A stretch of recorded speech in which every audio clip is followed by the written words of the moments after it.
Merry Buddhabas, Ajahn Brahm. Merry Buddhabas. You find any bottle spirits yesterday? Any? Bottle spirits. No. It's still very hot here, but not as hot as yesterday. Cooling down, which is nice. Okay, Ajahn, there's no announcement. You can take over the session.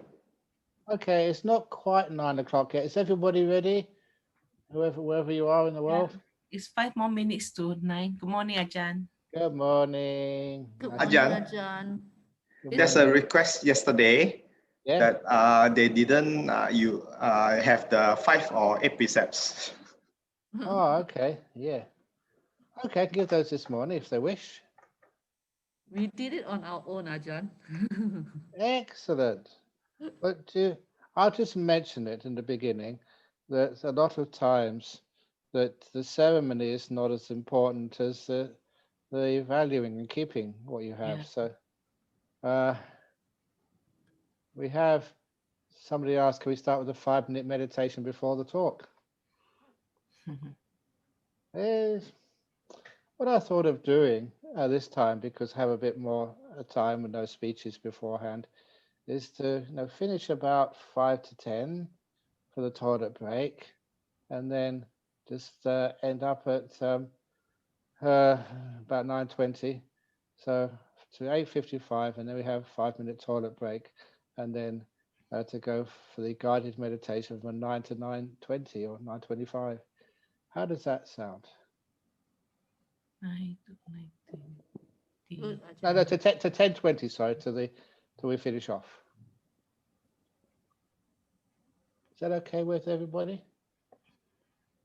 Okay. Good, I think Ajahn. we leave it to Ajahn to go with we'll go with the flow with you. Ajahn feel it's the Yeah. best. Yeah, We well, just go with need- the. Go with Yeah, the we top. just need the break before the meditation. Yeah, that's very important. Otherwise, you can't sit still. Yeah, so when you talk about go with the flow, I understand what you mean by the flow. Wow. Double meaning, yeah. Yeah, double meaning, yeah. Okay. So, okay, I've got 9 o'clock now. So, I don't know if you want to do a 5-minute meditation just so everyone can get settled in. Maybe that might be a good idea. Yeah. So, okay, so those of you, wherever you are sitting, we'll do a quick 5-minute meditation. So if you'd like to close your eyes, only for 5 minutes. Bring all the attention into this present moment, just now. Those of you who have come from a distance, you've arrived now. So stop traveling. As for the future, we'll let the future unfold. But now is where we can begin this time just by being here. Not going anywhere, not trying to achieve anything, but having a rest in this moment, a rest which each one of you deserve richly.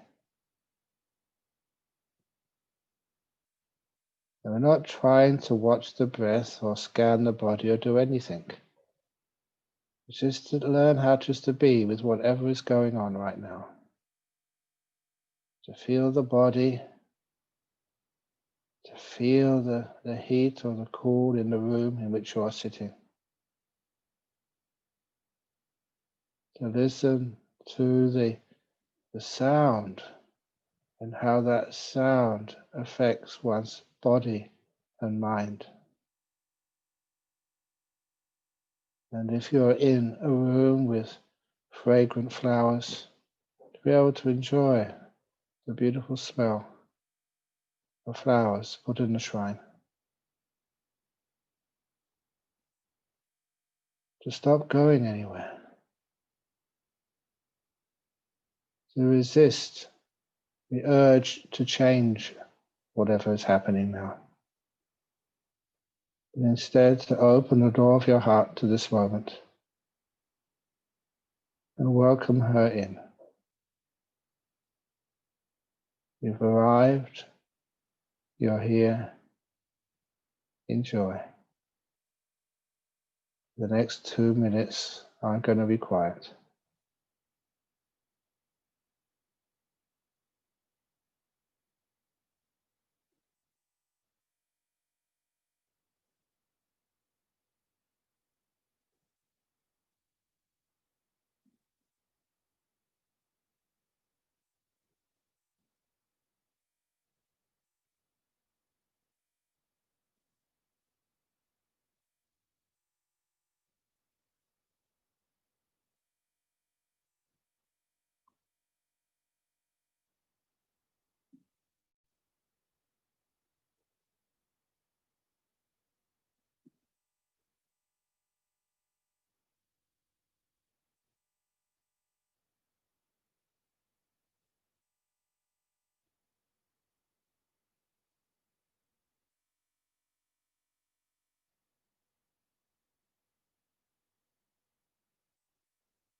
It's the end of the meditation.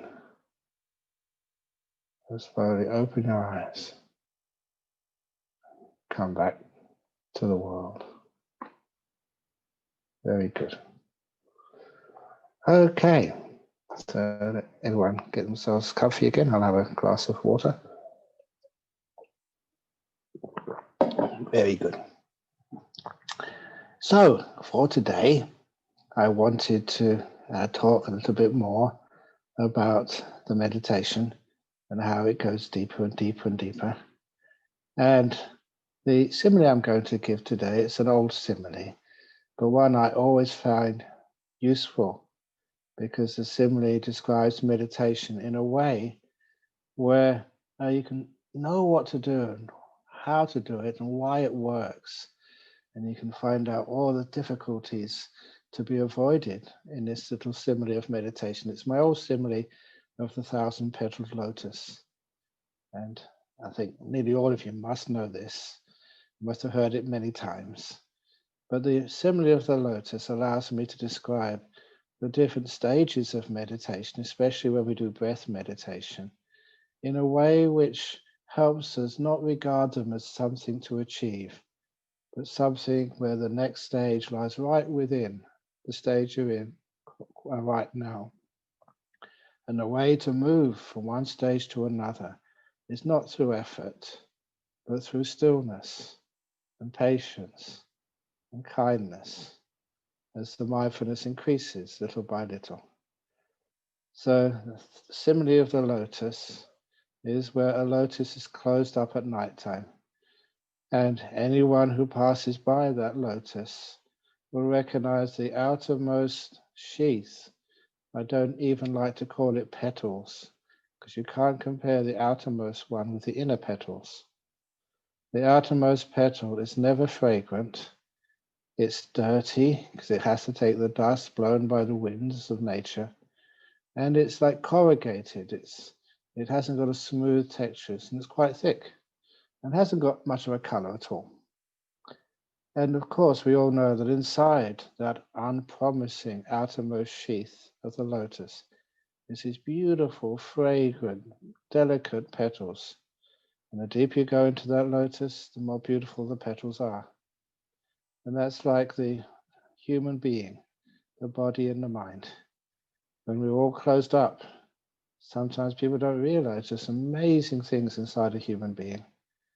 And it doesn't matter if one is whatever age or whatever race, whatever religion, just even people with disabilities.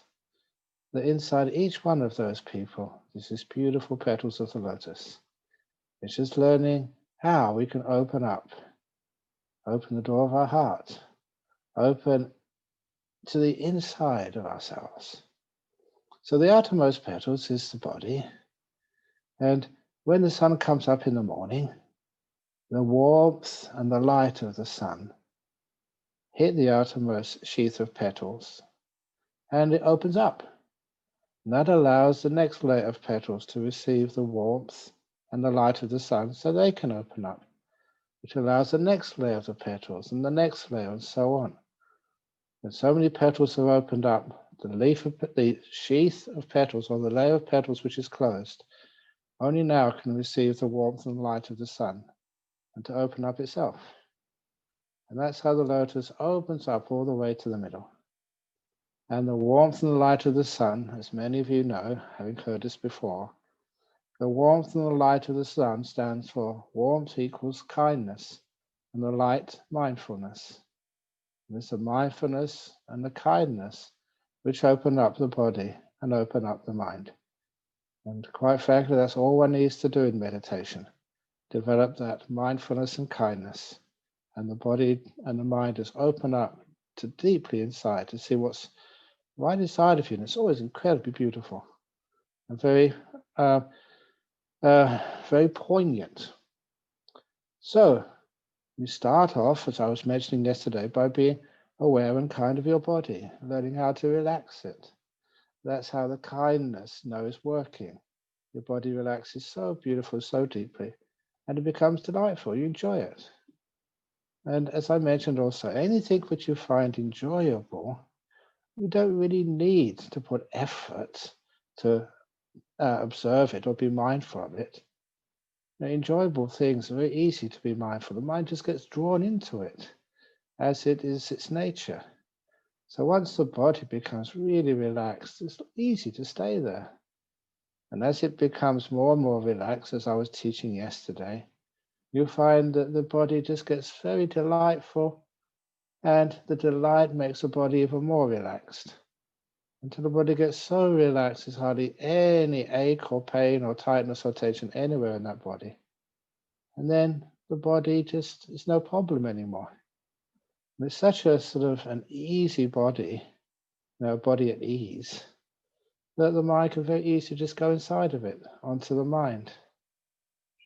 And as I did flag yesterday, give a little indication what I was going to do next, there are still many people in our world who don't know what a mind is or even doubt it exists. And in order to let people know what this mind is inside our body, I just describe some of its contents. I often use the simile of a garden. We know what a garden is because it has trees and bushes and beautiful paths and flowers and maybe water features. You know, a garden is defined by its content. What you see in that little area makes, oh yes, that is a garden. The same as the mind is defined by such things as its emotions. One of the most important emotions to notice in the mind, like the flowers in the garden, one of the most important emotions to notice in the mind is your degree of peace. And its opposite, which is I call just, sometimes disturbance or agitation, is one of the other words I use as the opposite of peace. And so I ask people to to inquire for yourself, how peaceful are you? Or how agitated are you? And it's a question, even if you don't believe what a mind is or confuse what is a mind, you know what peace is, you know what agitation is. So you look more carefully at those two qualities, peace and its opposite, agitation. And you can become aware of just what I call, for want of another word, the peaceometer. And you know a speedometer in your car, if you push more heavily on the accelerator, that needle goes up. If you just take your pressure off the accelerator, maybe put the brake on, then the needle goes down. You learn after many months or maybe years now of driving a car how to manipulate, arrange, control that speedometer safely. In the same way that you can know about the reading on your peaceometer. Are you really peaceful or are you agitated? And the next thing to know about your peaceometer is what causes it to be agitated. What causes your peaceometer to be very, very peaceful? And to be able to make that more clear and more like one's modern experience, you say, give it a number, give it a scale. 1 is really peaceful and 10 is very, very agitated. You can give it another scale if you want, or you can turn it the other way around if you want. Sorry. But if you know what causes your mind to become more peaceful, in my scale, what brings that number further down, closer and closer to 1? What causes it to be peaceful? And what causes it to be agitated? So as you're mindful of your peaceometer, your body is nice and peaceful. It's not a problem. But your mind now, you're seeing how to calm your mind down. And just you have to give the indications. You will find that simple thing like a present moment awareness calms the mind right down. But how do you get to the present moment? There's sometimes we all talk about the power of now, of silence and watching the breath, letting go. But so often that you don't explain how to do it, how it's achieved, how you can experience that beautiful being in the moment. Especially in our modern world, where we've got such a history, and some of that history has been very painful. We have many fears of the future, especially COVID time. What's going to happen next? So because of the very heavy burden of our past and our fearful future, people find it hard to be in the present moment, especially to really go inside the present moment with a sense of peace and relaxation. So how that's achieved, again, to be kind to your past. Give past some compassion. When I call it giving compassion to the past, it really reveals the secrets of how to let go of the past. Being compassionate towards the past means that someone may have really hurt you, but I don't know why they did that. They may be in a bad mood that day or something wrong happened to them. And the story behind that, again, one of my favorite stories, it's in one of my books, and I heard it a long time ago, was the story of the husband who had the afternoon off work. And the wife said, darling, I really need some eggs from the market to make our dinner this evening. And you've got a free afternoon. Can you please go to the market and buy me some eggs? And he said, yeah, certainly, darling, I can do that for you. But I've never been to the market before.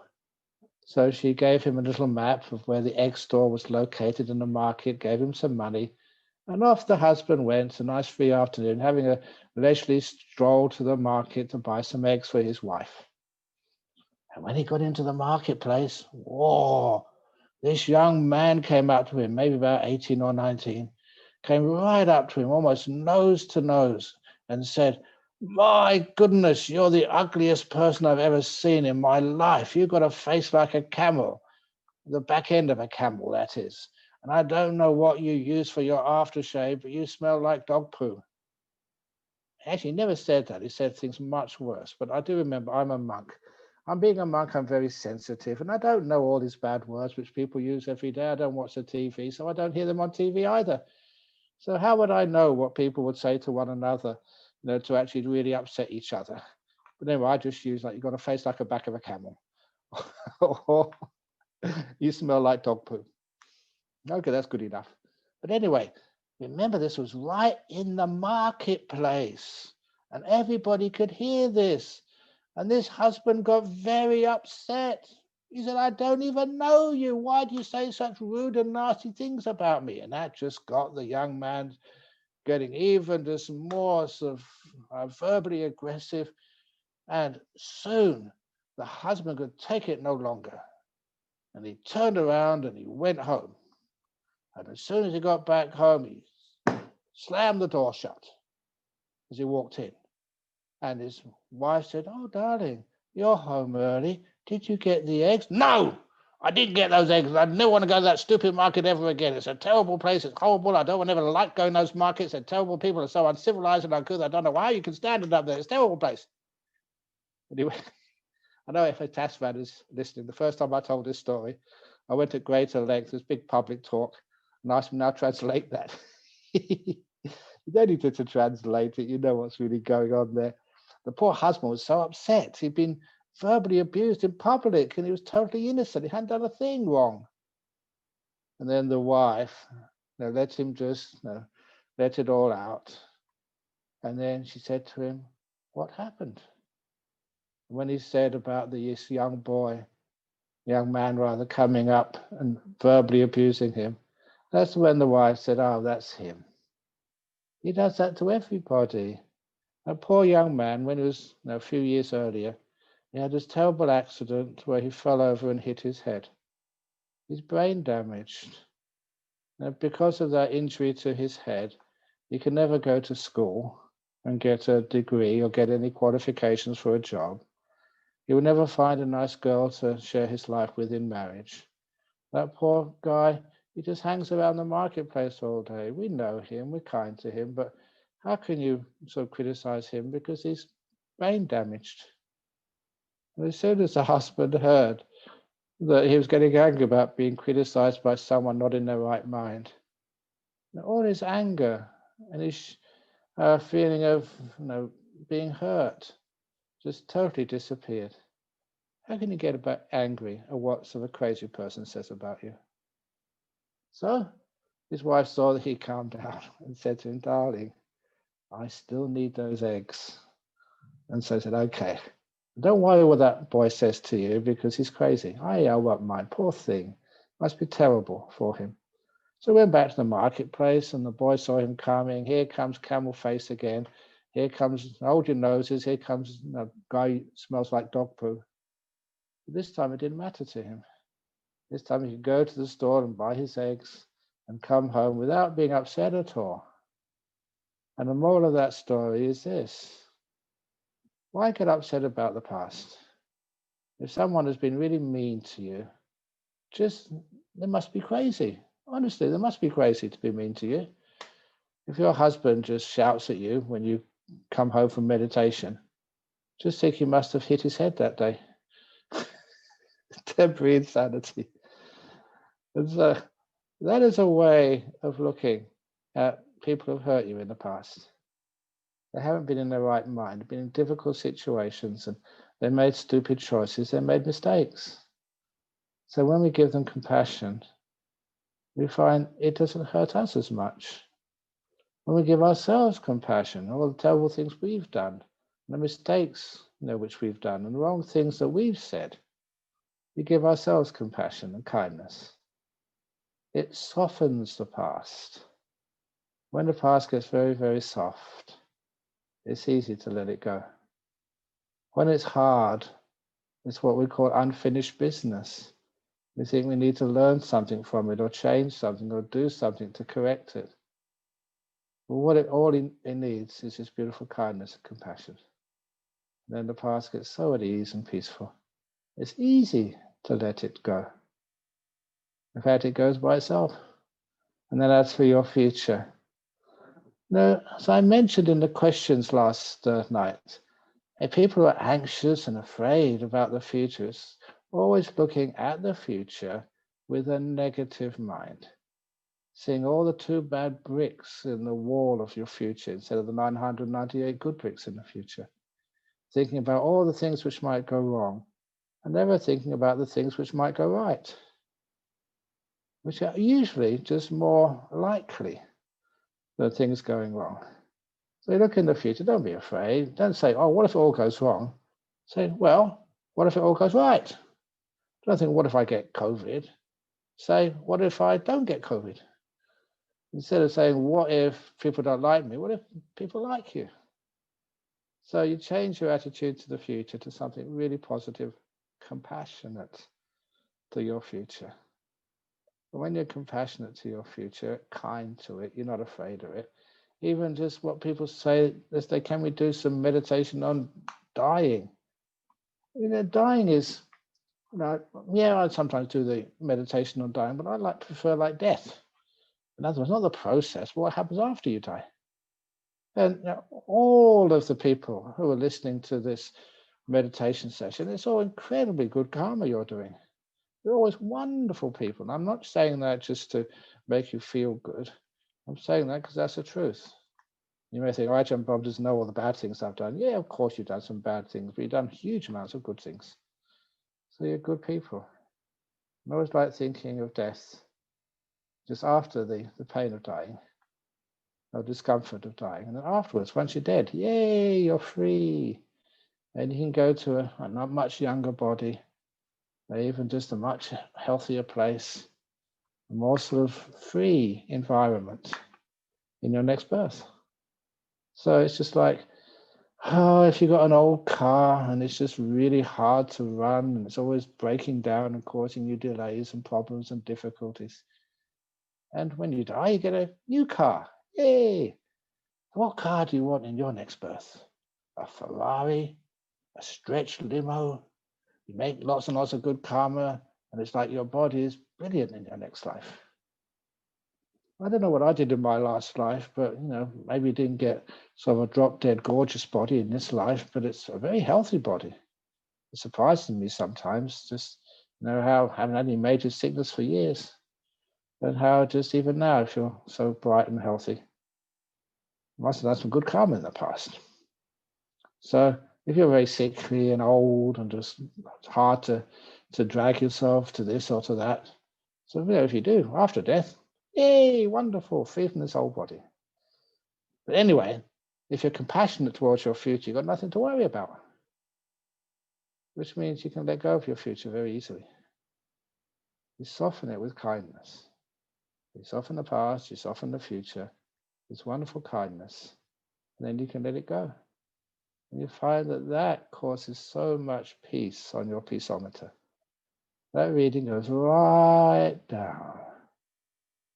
And the more it goes down, the more delightful it feels. So much freedom. Being able to get away from it all. Just the joy of just being in this moment. And nothing to worry about in the future. No problems I need to fix up from the past. You're free. I don't know if you remember what it was like when you were really young, as a child. Children, they didn't worry too much about the future, even though they had a huge amount of future in front of them. They learned worry about the future from their parents.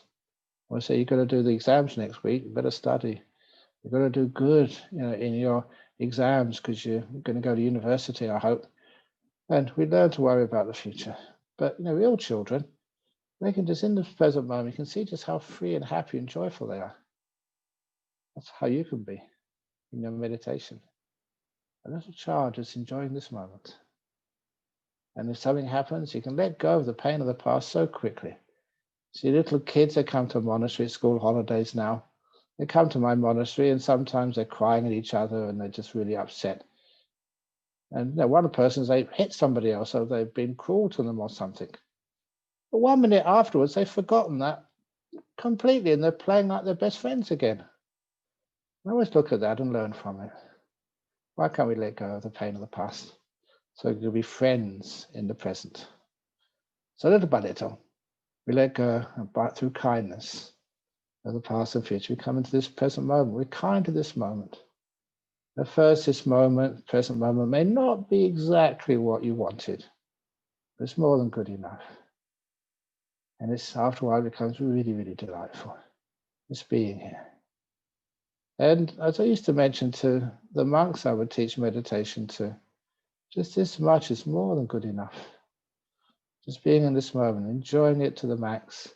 You can sit there so wonderful, not wanting to achieve anything, because all your ideas of achievement are in the future. Not thinking, oh, this is not as good as the last meditation, because that's going off into the past.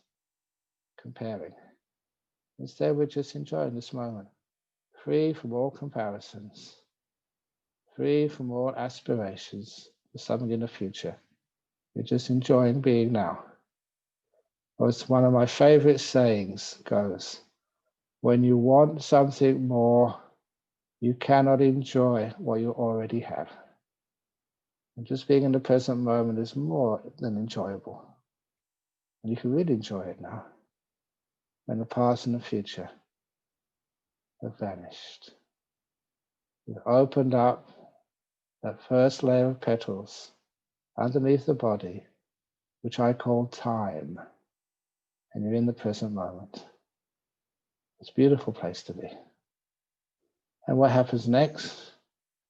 When you really get into the present moment, just really being now, you find you get very quiet inside.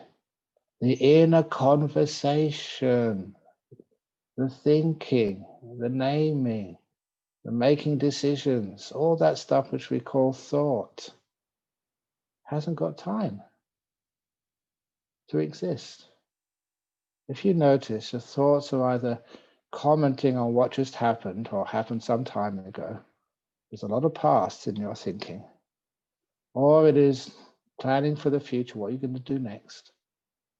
Like the governments we have in our countries, always talking, trying to make a decision of what's best for the country next year. But now there's no future and past for you. You're inside that petal.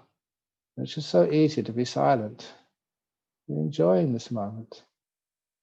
And I know it's sometimes we like to capture things and own them. And that's when we sometimes lose our way of thinking, trying to work out what it means and trying to make sure we remember the details. Please don't do that. There was one time when I did go to India. It was supposed to be my last trip overseas. That's what I thought. Just after I finished university. And I went over to India to try and visit the holy sites. And not just to visit the holy sites. That was in 1973. Yeah, 1973 I went there. And didn't do any research. Pretty stupid young man. And the other thing I really wanted to do was go and see the Himalaya mountains. So I went all the way to India, had a camera with me to see the Himalaya mountains. And of course, this was the rainy season. So I went there between July and October. And it soon became apparent that I would never see those mountains because there was clouds every day over the northern horizon.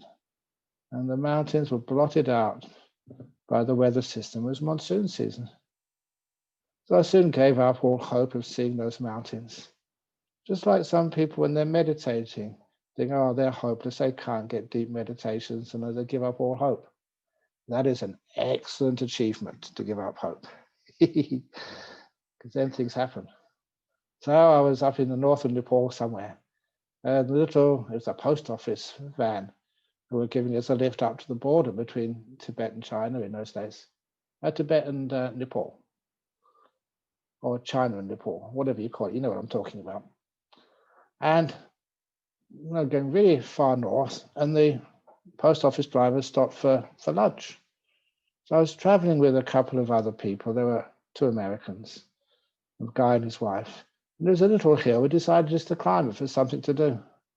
We climbed up to the top of the hill, and as soon as we got up to the top of the hill, about a 15-minute walk, at the top of the hill, almost as if it was designed to be, the clouds parted over the Himalaya mountains.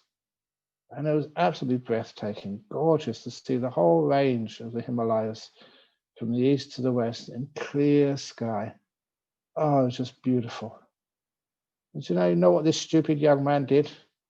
I thought, I haven't got my camera with me. It was totally unexpected. So I ran down the hill as fast as I could, ran up as fast as I could. And I was pretty fast in those days, believe it or not. You know, I didn't have the gravitas, which I have these days. In other words, the fat tummy. And by the time I got up to the top of the hill with my camera ready to shoot, just as I got up, maybe just as my head just could see the Himalayan mountains again, the clouds closed up again. It was just timing. It was just so almost exact when I left the mountain to run down and come up again. So I missed it all. And the two Americans, they didn't see me run down. They said, well, where did you go? You missed this beautiful half an hour of seeing the whole Himalayan mountains. It was breathtaking. It was wonderful. So I went down to get my camera to capture them. And I lost it because of that. Of course, later on in my life, I've seen those Himalaya mountains, but I've never tried to take a photo of them anymore. It was like the heavenly beings were teaching me a lesson. Beauty cannot be captured. It has to be enjoyed in this moment and then let go. So I always remember that when I try to capture some of these amazing experiences you have in meditation. No, I don't do that anymore. I let them be. And the wonderful thing is that if you let them be with mindfulness, one part of mindfulness is memory. It's just a natural part of mindfulness. You have a very strong memory, especially the beautiful things in meditation. You don't have to photograph them. You can close your eyes and just recall them very easily. And that's why we can let go of thinking. We don't try and work them out either. What does it mean?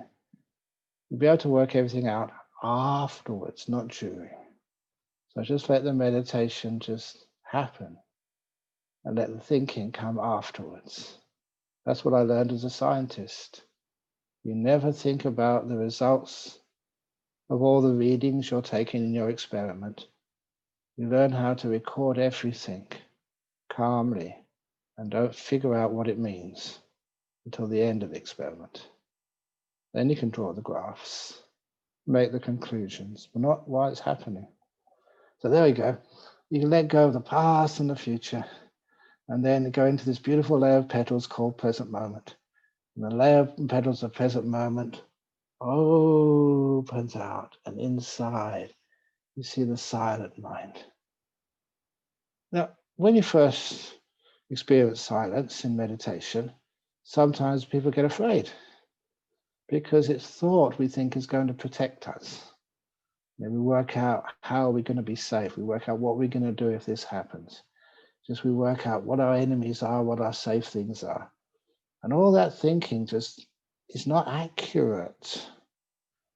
So hopefully, you have confidence in a monk like me, you've known many years, and I don't deceive people. And you know that what I tell others to do, I do myself. So I'm not a hypocrite.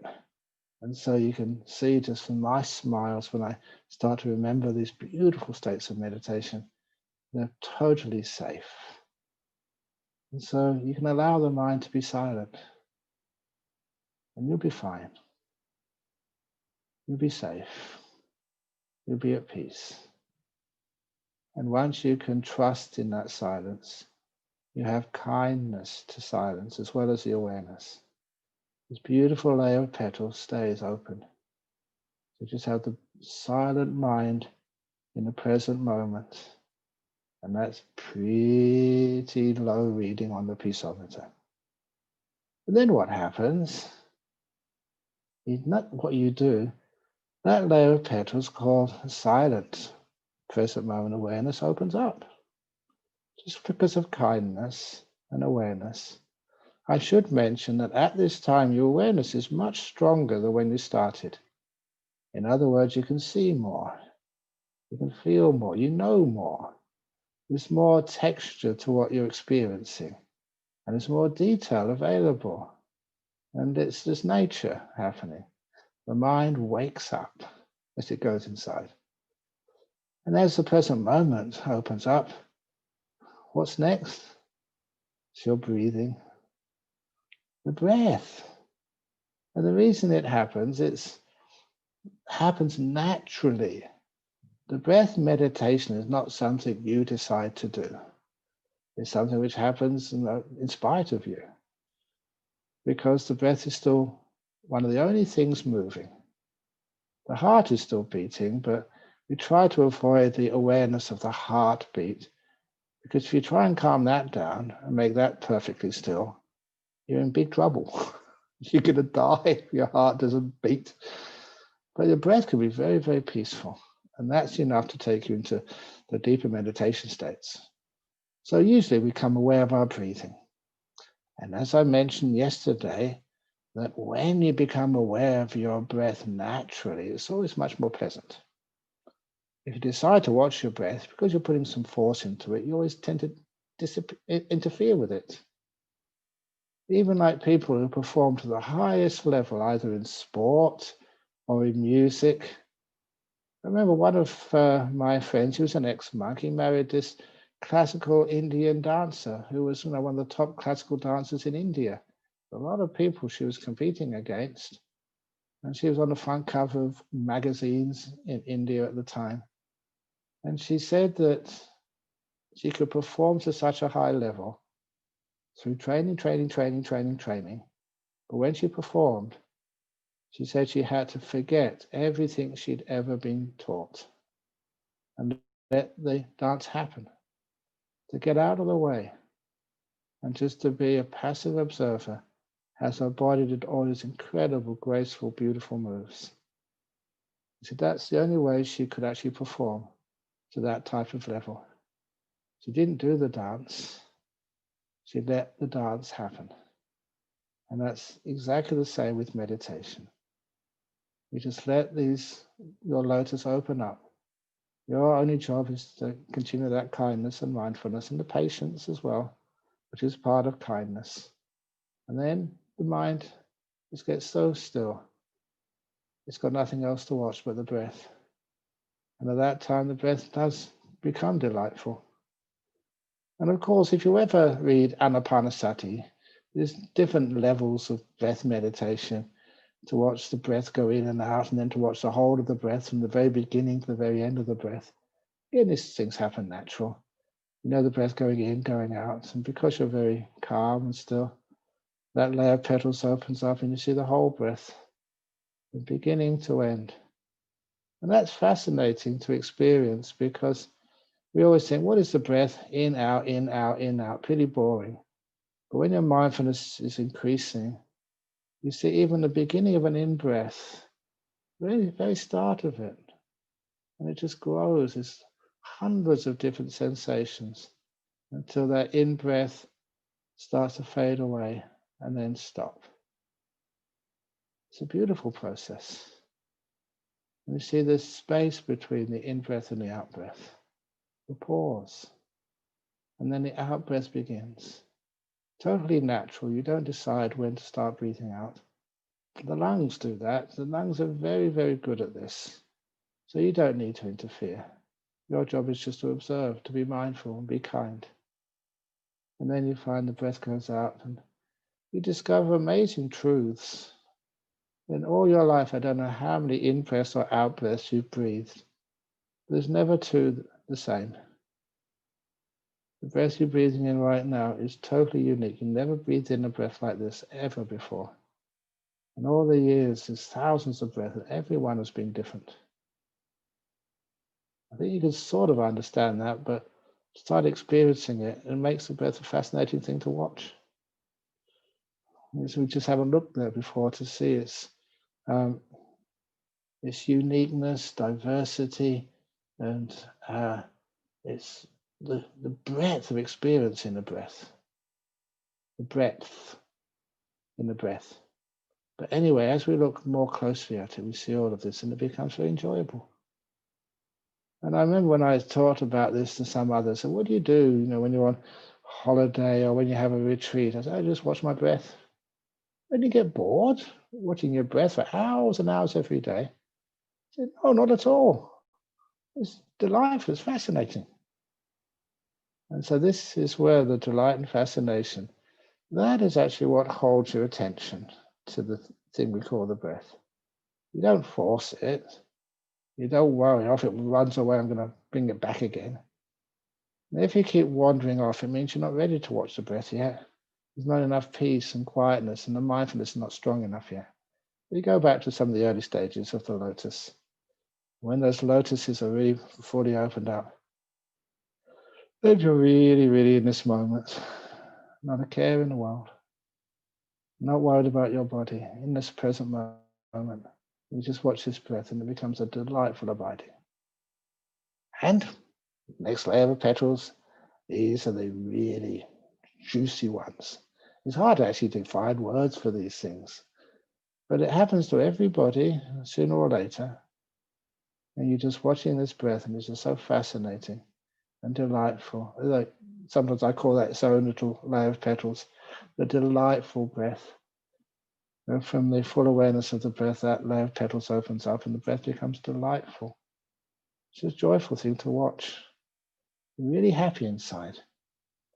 Now, for those of you who are scholars or have actually read some of the Buddha's teachings, there's an interesting point which I like to emphasize, and that is the Buddha called this delight, this happiness, what you call piti sukha. He called it a citta sankhara. In other words, this comes from the mind. It's how the mind is beginning to experience your breathing.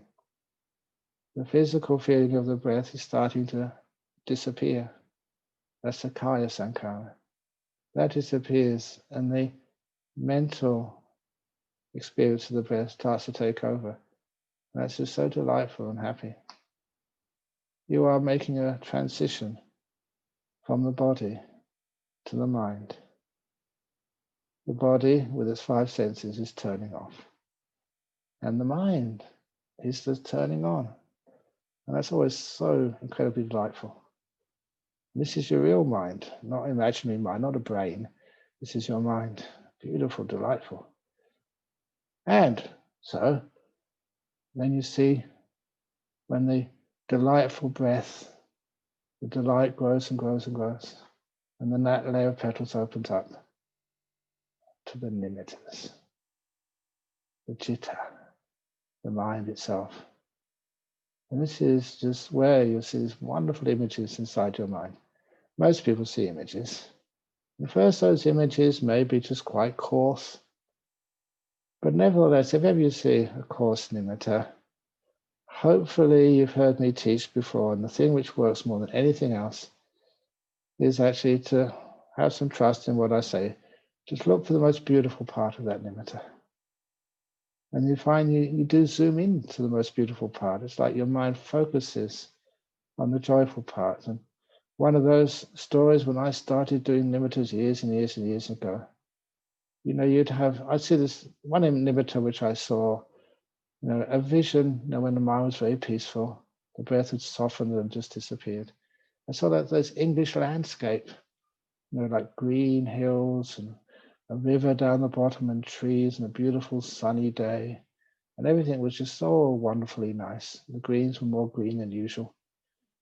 But then, I don't know why that I knew how to do these things, but I saw on the tip of a leaf of one of the trees in the sea, just on the tip, there was a little piece of dew.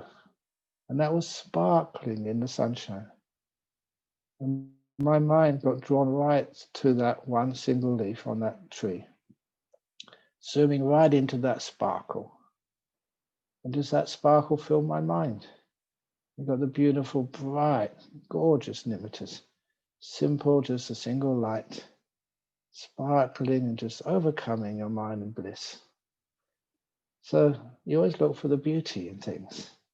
You don't look for the two bad bricks in the wall, you look for the good ones in the wall. And when you incline towards that and that becomes your nature, nimittas are beautiful. You have a wonderful time there. And of course, they're not even stable. Just don't interfere with them. Just keep still. Now, when I started having experiences of nimittas, there was one time beautiful nimittas, more than good enough for a meditator or a fantastic time. But nevertheless, the nimitta would always be moving. Couldn't keep it still. And I think many of you who've listened to me know my mistake. I was trying to keep it still. And I don't know that sometimes just these similes which come up from your daily life. I was just shaving my beard. I've got to shave every day, unfortunately. But anyway, I was shaving and I was looking in the mirror in my bathroom. And then I noticed that my image of my face in the mirror was moving. Every time I moved, the image moved. Now, if I tried to hold the mirror still, which I did, where's my hand gone? Oh,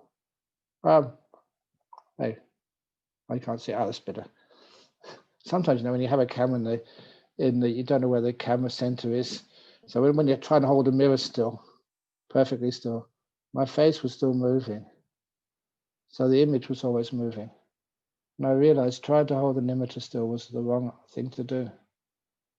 I had to keep me still, the one that was watching. When the one that was watching was perfectly still, then my nimitta became still. And simple thing to do, but the mirror simile really helped me personally. And so you can keep the nimitta perfectly still. You weren't holding anything. One which was watching was still. So with the kindness and the awareness, then that nimitta you fell right into it. Beautiful experiences of deep meditation. Jhanas. And they're incredible. If any of you get any of those on this retreat, whoa, what a Christmas present that would be for you. But anyway, that's how these things work. You open up this lotus one by one. You do less and less and less as you go deeper in. And as you do less and less, it's hard to do less because we always want to get involved and interfere. And that's one of the reasons why one of the things which you are also experiencing here is how to let go. How to let go of control. How to let go of your will, which always interferes and messes things up. So you sit here and it just happens in spite of you. It's not what you want to do. It's not what you don't want to do. You just disappear and it happens. So the more you can understand things like anatta, non-self, and just giving up your will for a few minutes and being still, just watching. You go through all these beautiful, beautiful stages of meditation. In present moment awareness, that's gorgeous. Silence. Silence is like spiritual, it's religious. It's that is in the silence of the mind. That is vast. It's so profound. You experience that on the retreat. And then the breath becomes so easy and delightful. It's the only thing you're watching, and you can watch it for hours. There's so much happiness with it. And then nimittas come up. Whoa. That's the juicy stuff of meditation. And then, it's usually lights one sees. Sometimes people experience other things, but I'm really trying to encourage people to actually to perceive those nimittas as lights. They're easier to work with. And then they become very simple, very powerful, very still. Your awareness is growing and growing to immense levels. I called it, in one of the books I wrote, Superpower Mindfulness. And that's just what it feels like. You're 100 times more mindful than you are in daily life. You really can see deeply. And of course, with a lot of joy and happiness and energy, natural energy. And not the energy which is restless, which is poised and focused. And then you're just watching these beautiful nimittas and you disappear because you're giving up all your will and wanting and stuff. Future and past have disappeared some time ago. So the thinking is gone, just on this incredible journey deep inside your lotus. When you go to the jhana realms, I don't like to say too much about them because then people start to imagine them instead of experiencing them. And then you're really close to enlightenment. As the Buddha said, and I'm going to finish off with this term, because when I first read it, it gave me goosebumps. The Buddha said, even the experience of the joy of the first jhana, he called it Sambodhi Sukha. And I know my Pali, Sambodhi Sukha means enlightenment, happiness. This is pretty close. You're getting a feeling what enlightenment feels like, according to the suttas. When you have experienced what it feels like, wow, now you know what this is all about. You know that, as someone asked last night, is it still possible? And of course, the answer is yes, very much so. Is it just because for monks or for nuns? I said no, for lay people too. So, happy meditation. So it's now 5 to 10. And I hope you understood that. I just really enjoy saying this because I get lots of happiness sharing these things with you. Sometimes I wonder if I'm indulging, but I think many of you get off on it as well. And it gives you lots of good insights into how to meditate. Mindfulness and kindness, go inside. It happens by itself. Of course, in the next time I'll talk about all the obstacles to meditation, like nirvana, why sometimes it doesn't work. That's for another day. So now is 5-2. So I encourage everybody who wants to actually to go with the flow and let the flow happen in the toilet cubicle, not in the way you're sitting. And have a toilet break. Off you go.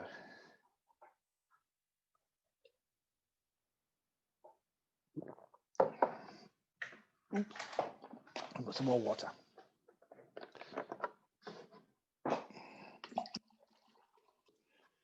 The only reason I don't need the toilet break is it's still hot today. It's not as hot as yesterday, but still, because being a Westerner, being born in England, I sweat.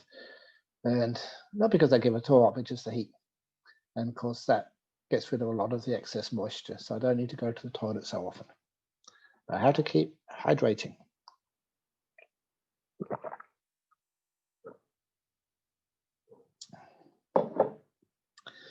Very good.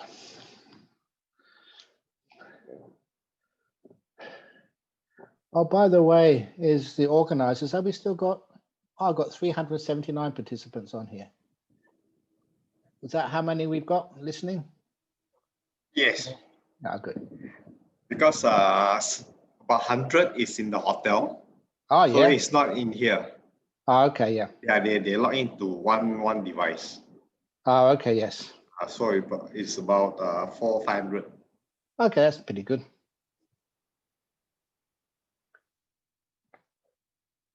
And I can see people in the hotel room. See if I can't open that one up.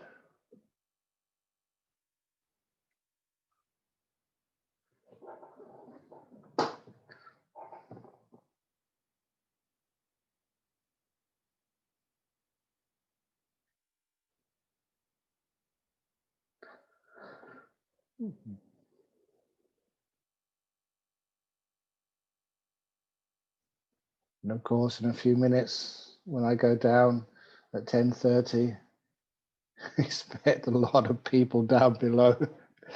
At Christmas, they always come to give dana, to feed me. Oh, I don't know how much food they come and give. And they just, just sometimes, as a monk, we look at you, you'd put so much effort and care into making food for us. And you make it specially, and you just really, really, really, really, really want, you say, I made it specially for you, Ajahn Brahm, please take some. Of course I have to. And just out of compassion and kindness, they come such a long way and make such beautiful food. Of course you have to eat it. And that sometimes I eat much more than I would if it was just eating in private. But that's the way. I've mentioned a long time ago that my tummy does not belong to me. It belongs to you. So whatever you want to put into it, we'll look after it. You get so much joy out of eating in a way which causes so much happiness to people. Very few people do that. They live a life where people come and feed you. And they get so much joy when you eat something which they see you eating and which you like, and they see you smile.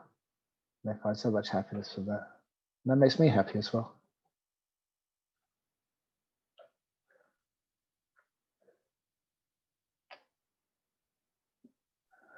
So how many monks do you have now, Ajahn? I know it's embarrassing for me to say this, but sometimes I don't know, because we got these branch monasteries all over the place. I think we have 19 monks here, 19 today. But no, tomorrow there might be a monk visiting from our monastery over in Albany, or monastery over in Kelmscott, or monastery over in Melbourne. We've got so many monasteries now that it gets really confusing. So even I don't know how many we have. I'm supposed to be the boss. So don't ask me. All these are really nice monks. I mean in Bodhiyana, Ajahn. In Bodhinyana, No. I think 19 today. But I'm not sure. It's a nice group of people. And sometimes, when you go to work, how many people at your workplace today? How many people in the BGF? Oh, this person, this person, this person, this person. But then someone's on holiday, or they got the day off because they're sick. So that's like being in a nice big monastery. You get some monks aren't here today. You say, oh yeah, they're going to visit their family or whatever. So I don't know. But they're very nice monks here. Good boss. Good boss. Good boss that doesn't know what's going on. So how's it in the hotel room in Singapore? They're all back yet? No, I can see them all walking around still. Here's Eileen coming in.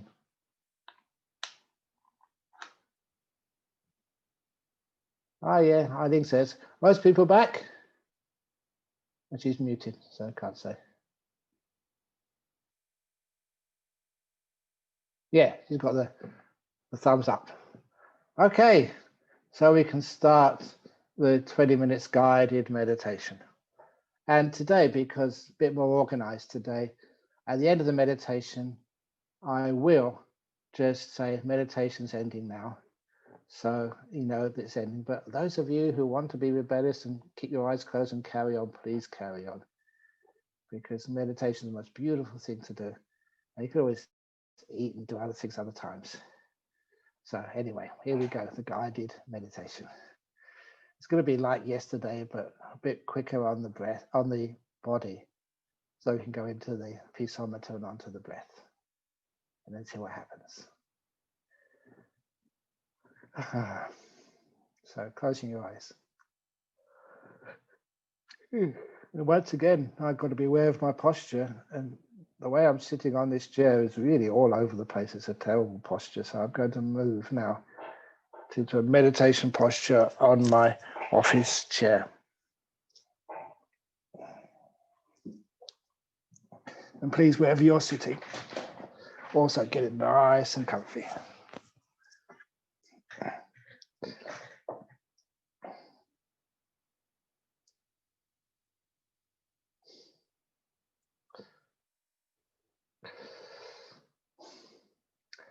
So I start with the awareness of my legs, my feet. I got my feet raised up a little bit on a small piece of wood at the front of my desk. And my feet say, yeah, they're fine there. So I trust my body. Now, over all these years of being a mindful monk, I'm sometimes amazed at my body, just how wise it is, much wiser than I am. If I ask my body how it feels and what it wants, it usually comes out with a great answer. So you ask your body, especially your legs, how are you down there? Your feet, your little feet, which don't get that much attention. How are you, feet? I can feel them now. My feet are a little bit itchy on the outside. I think it's because of the heat. They feel quite good, good posture.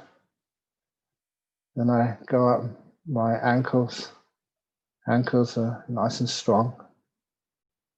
I don't have sore ankles because you don't rush around and play sport at my age. So they're pretty good. And I just keep moving my attention up my legs, my calves, all in good working order. To my knees. My knees are fine, but don't follow me. This is an example. If you want to linger somewhere, please linger. And just give this wonderful kindness and awareness to these parts of your body so they can feel delightfully at ease, relaxed to the max, as I like to say.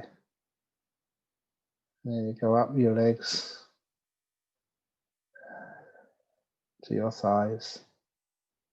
They're big muscles, those thighs, and if you've been working or walking a lot, they can get quite sore. They can get quite tired. So wish them a good rest sitting still. And may my thighs just re-energize. And then you go to the top of those thighs, know your bottom, sitting here on a chair. Today my bottom is pretty happy. And I say having a happy bottom, not many people say that word, those two together, bottom and happy together. Because I care for my body. All its parts, making sure each one of those parts is at ease.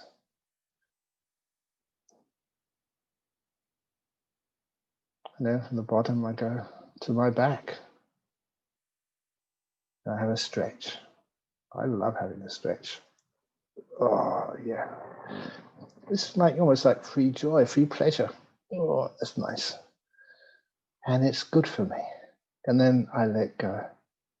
The back relaxes. And then the front of my torso. Just all of those. I had a nice breakfast this morning, I must admit. People came because Christmas Day. Got more nice food coming soon. I don't know where I can put it. I'm sure I can find a space somewhere.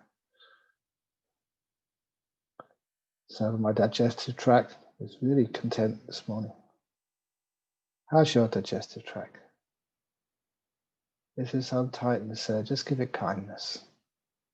As much compassion as you possibly can. And gratitude as well. Your digestive tract has been working non-stop since you were born. And it may have had some difficulties at times, and maybe you needed some operations, I don't know. But it's still working. So thank you, digestive tract. I really appreciate your selfless work, never asking for much, working day and night for me. And this gratitude and this kindness are so close together. And I say thank you, digestion, for looking after me. And I mean it. I feel a joy, weird thing to say, I feel joy in my intestines and colon.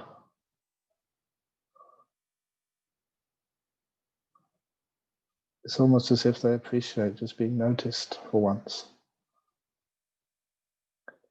And then all these organs in the back, the livers and kidneys and stuff, working tirelessly. I take a break and rest, but these organs, they keep on going on and on and on. Thank you.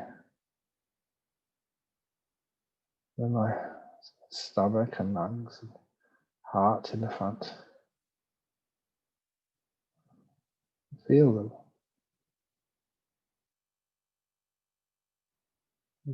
This morning I just feel a slight tightness in, I think, my stomach. It's only slight. Didn't even notice it before, but now I notice it, I'll just focus on it. Be kind to it.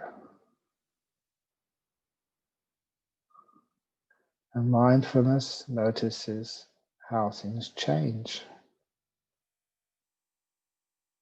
Just notice in that one part of my body, It starts to ease off and open out, become comfortable again.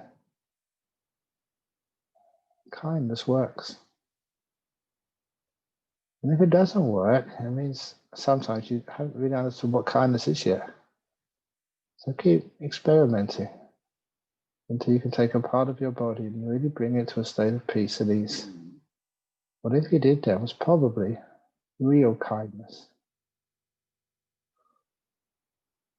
Kindness never asks for anything back in return, just gives.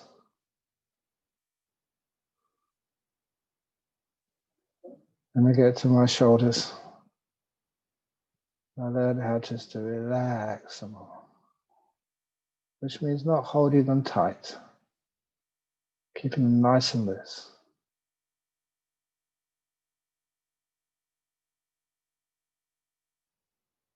And then I go down my shoulders, down my arms, past my elbows. I still notice my elbows, just to make sure. I don't linger there because I never have any problem with them. If you have problems with them, stay there for a while. See what you can do to relieve the aches and pains. And then pass the wrists to the hands. Today my hands are in a decent posture, not like yesterday. So I can leave them like that. They're comfortable. I just ask the hands, are you comfortable there, hands?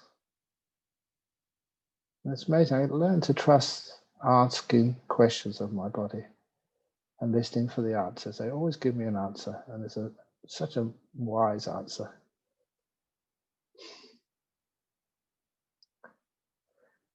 And then I move back to my shoulders and my neck, moving the head from left to right, forward and back until I find it's well balanced. Sometimes people meditate with a head which is not properly aligned on top of their neck.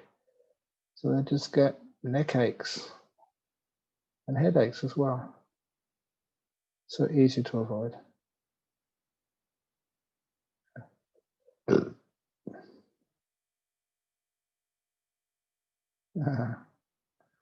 You probably heard me burp.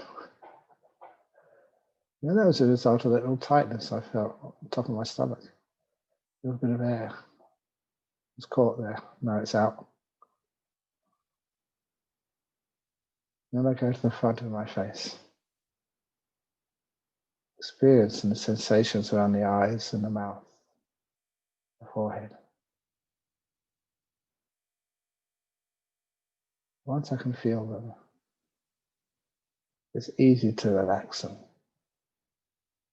It's knowing them, first of all, being mindful of them. That must be the first stage. Once you're mindful of them, you can let them go. So they really ease off. And with it, the emotions get calmed down.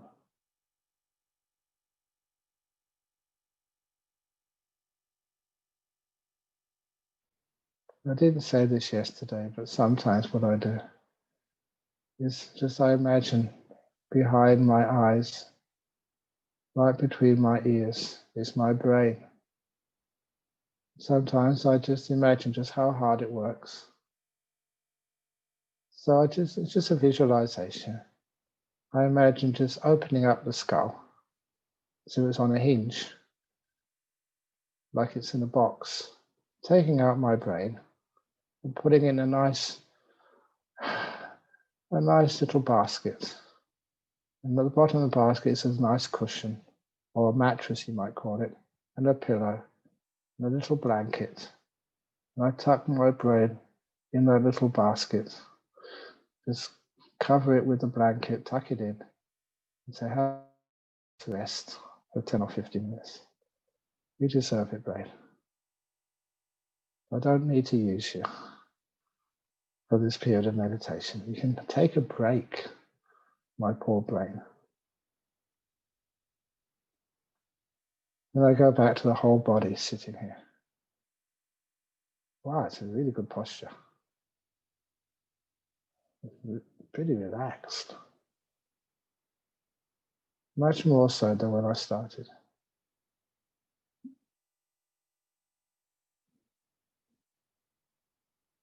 You stay with that feeling of bodily relaxation until, if possible, you can feel the delight, the pleasure of a relaxed body. The reason why people go to beaches and they sit on recliners at resorts, or they go from body massages or relaxing in a hot bath in a jacuzzi, because of this beautiful relaxed pleasure which you feel afterwards. You're doing that with simple mindfulness and kindness.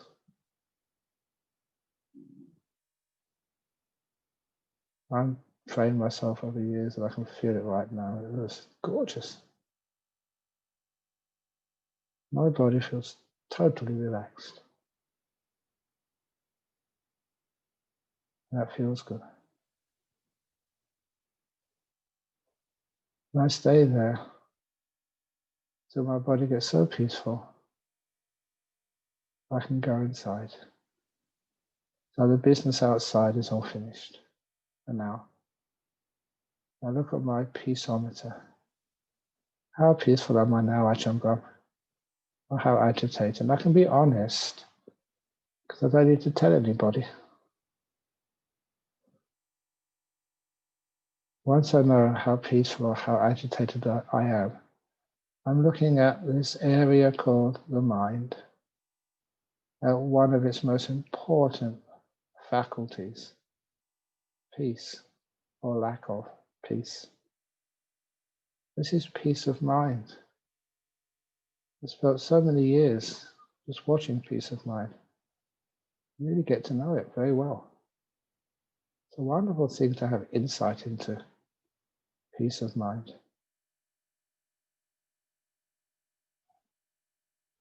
What makes me more peaceful? Present moment. All the past, I'm kind to it. Let it go. Why that person did that, why they said that, I don't know why, but it's okay. Why I did this, why I said that, well, it sounded like a right idea at the time. With kindness to my own past, it's very easy to let it go. As to my future, I'm kind to my future. I don't fear it, not anxious. When you're kind to something, the fear disappears.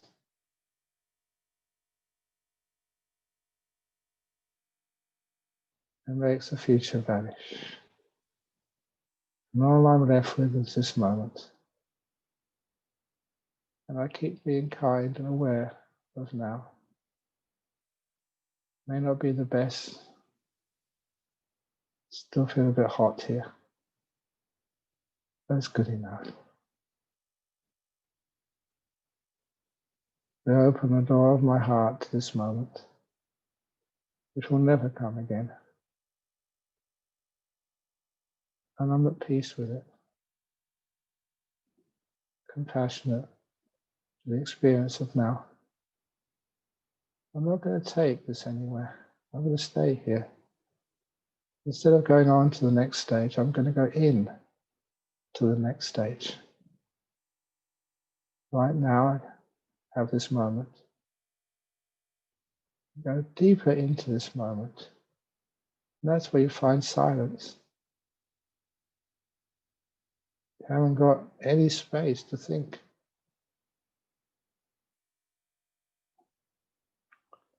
You don't need to think. Fully aware, safe. You'll think later. And now you can have peace. The lotus opens up into silent awareness in this present moment. I'm not giving anything a name.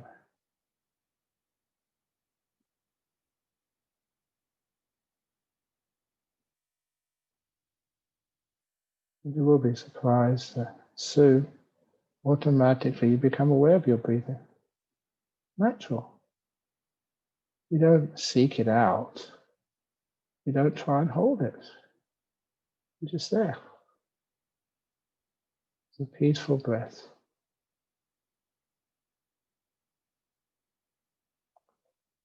You still remember the present moment and the silence. Just watching this one part of one breath happening now.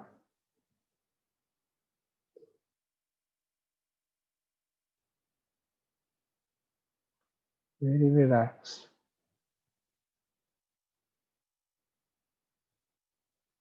Keep watching, and soon you can see the whole of the breath. And it becomes delightful. Beautifully watching this breath. The delight gets stronger and stronger.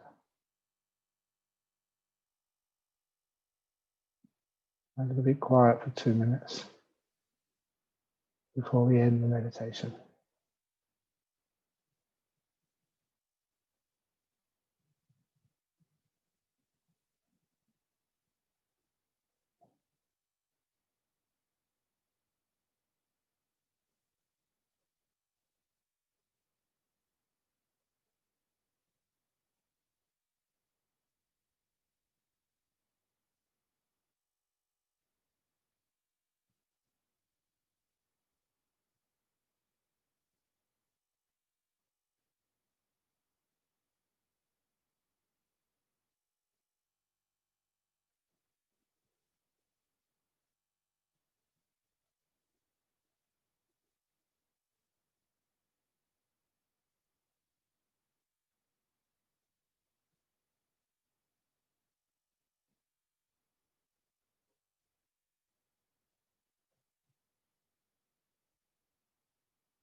How do you feel right now inside? How peaceful are you? What does that peace feel like?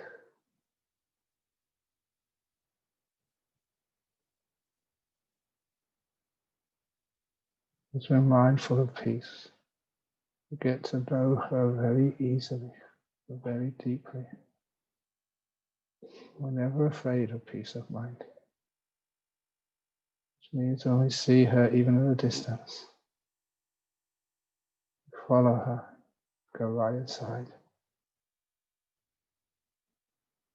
Peace of mind.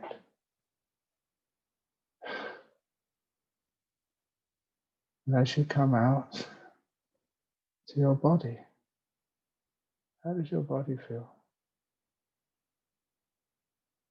Your mind is peaceful. You come out to your body is so incredibly relaxed. You get some insights into why meditation is so amazing for your physical health. Your body has had a chance to heal, to re-energize, to feel wonderful.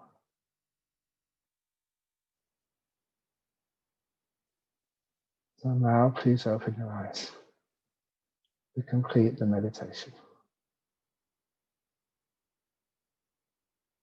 Sadhu, sadhu, sadhu. Okie dokie. So that completes the meditation from my end. And now I will go for my Christmas lunch. Please have compassion on my poor tummy. It's going to be overworking in a few minutes. It's got no choice. But never mind. It brings people a lot of happiness. And so I wish you a very, very pleasant morning. And I'll look forward to seeing you this evening for another Q&A. Thank you for listening. Sadhu, sadhu, sadhu. Okay, I'm going to log off now.